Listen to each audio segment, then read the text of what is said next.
What's up, guys? Welcome back to another video with the Math Maker. My name is Jordan, and today we'll be talking about a coordinate grid.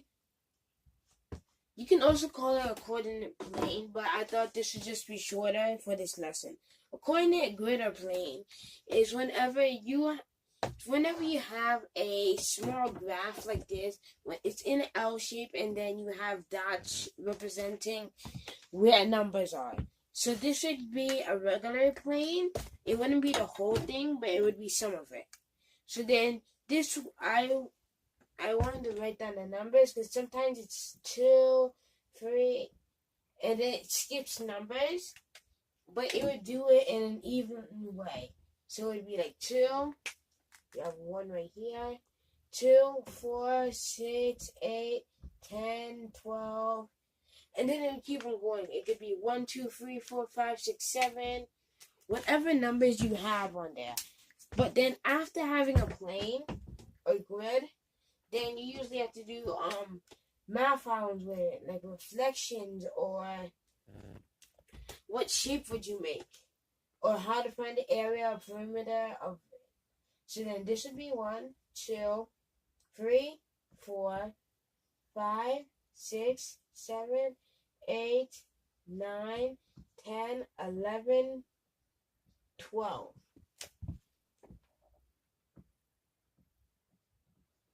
So then you have 1, 2, 3, 4, 5, and then you would keep on going.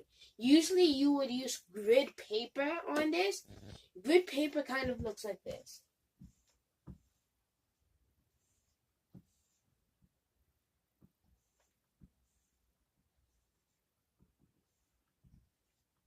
This is what grid paper would usually look like. So then each point that you would get, it would be 0.1/1, or like you could use this as this right now. This is called the origin. The origin is always this place right here. Right before you hit 1 or any other number, you're always at the origin. This is the x-axis. This is the y-axis.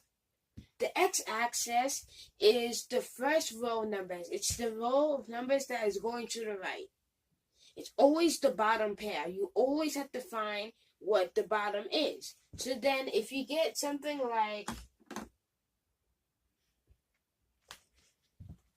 if you ever have to get a pair of numbers like 2 and 3, I actually make a small piece of grid paper on here.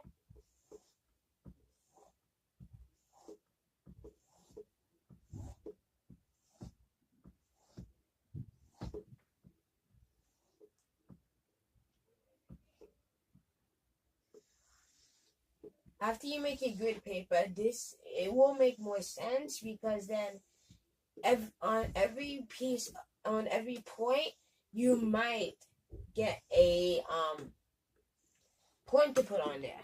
So these little lines and spaces, it can be a half. A half is usually in between it. So 1, 2, 3, 4, 5, 6, 7, 8, 9, 10, 11. It does not have to be the same as the x-axis. Sometimes it will, sometimes it won't. 8, 9, 10, 11. Sorry, it's just that's harder to write in marker.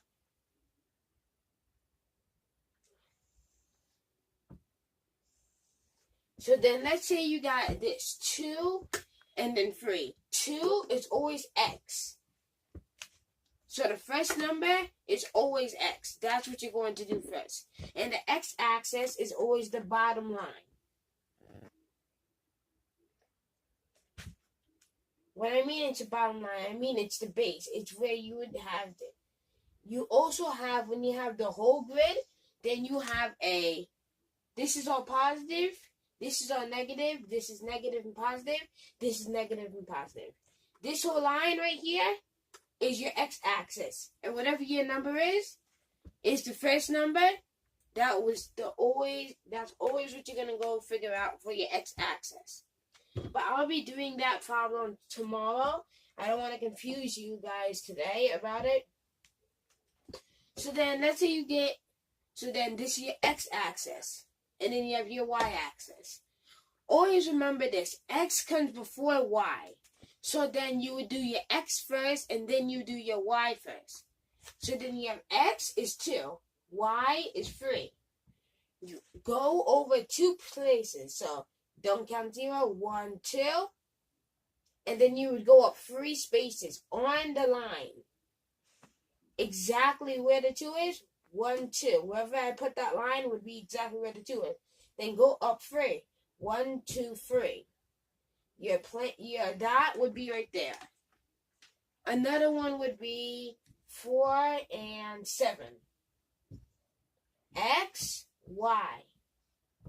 Because X is the first one and 4 is the first number, so you would do that first, and Y is the second number.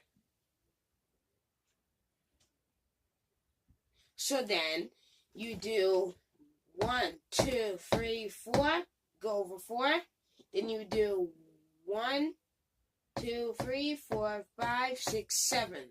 Then you would go up 7 more places. I hope you guys learned something today. Also, please like, and if you're new to my YouTube channel, subscribe. Also, tap the notification bell so you can get more posts on when I upload more videos. Comment down below if you have any questions.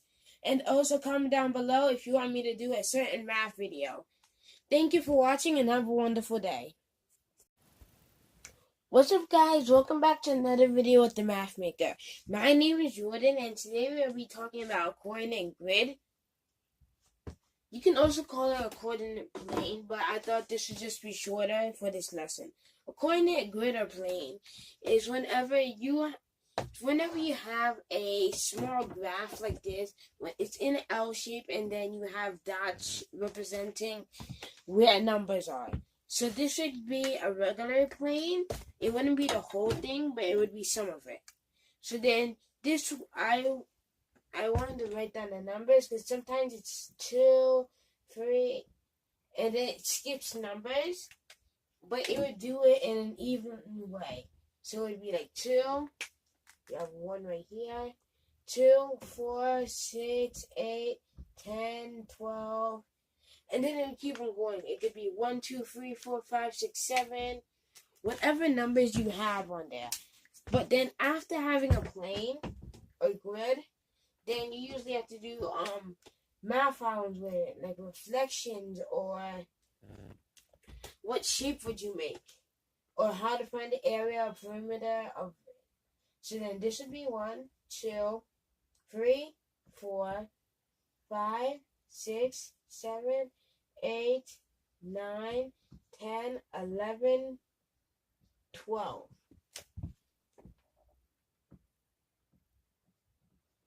So then you have 1, 2, 3, 4, 5, and then you would keep on going. Usually you would use grid paper on this. Grid paper kind of looks like this.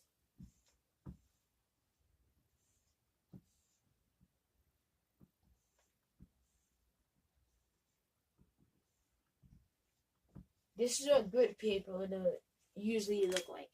So then each point that you would get, it would be 0.1/1, or like you could use this as this right now. This is called the origin. The origin is always this place right here. Right before you hit 1 or any other number, you're always at the origin. This is the x-axis. This is the y-axis. The x-axis is the first row numbers. It's the row of numbers that is going to the right. It's always the bottom pair. You always have to find what the bottom is. So then if you get something like, if you ever have to get a pair of numbers like 2 and 3, I actually make a small piece of grid paper on here.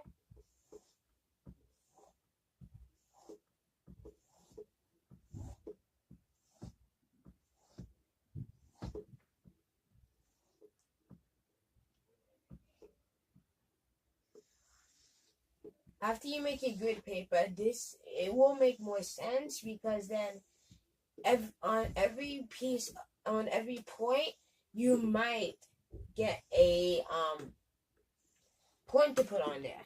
So these little lines and spaces, it can be a half. A half is usually in between it. So 1, 2, 3, 4, 5, 6, 7, 8, 9, 10, 11. It does not have to be the same as the x-axis. Sometimes it will, sometimes it won't. 8, 9, 10, 11.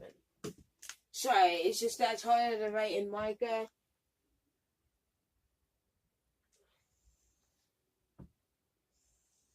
So then let's say you got this 2 and then 3. 2 is always x. So the first number is always x. That's what you're going to do first. And the x-axis is always the bottom line. When I mean it's the bottom line, I mean it's the base. It's where you would have it. You also have, when you have the whole grid, then you have this is all positive, this is all negative, this is negative and positive, this is negative and positive. This whole line right here is your x-axis. And whatever your number is the first number. That's always what you're going to go figure out for your x-axis. But I'll be doing that problem tomorrow. I don't want to confuse you guys today about it. So then let's say this is your x-axis. And then you have your y-axis. Always remember this. X comes before y.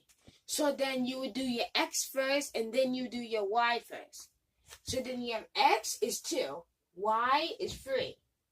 You go over 2 places. So don't count 0, 1, 2.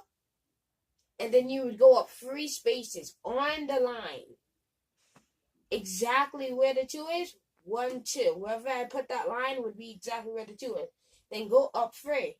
1, 2, 3. Your dot would be right there. Another one would be 4 and 7. X, Y. Because X is the first one and 4 is the first number, so you would do that first, and Y is the second number. So then you do 1, 2, 3, 4, go over 4. Then you do 1, 2, 3, 4, 5, 6, 7. Then you would go up 7 more places. I hope you guys learned something today. Also, please like, and if you're new to my YouTube channel, subscribe. Also, tap the notification bell so you can get more posts on when I upload more videos. Comment down below if you have any questions. And also comment down below if you want me to do a certain math video. Thank you for watching and have a wonderful day.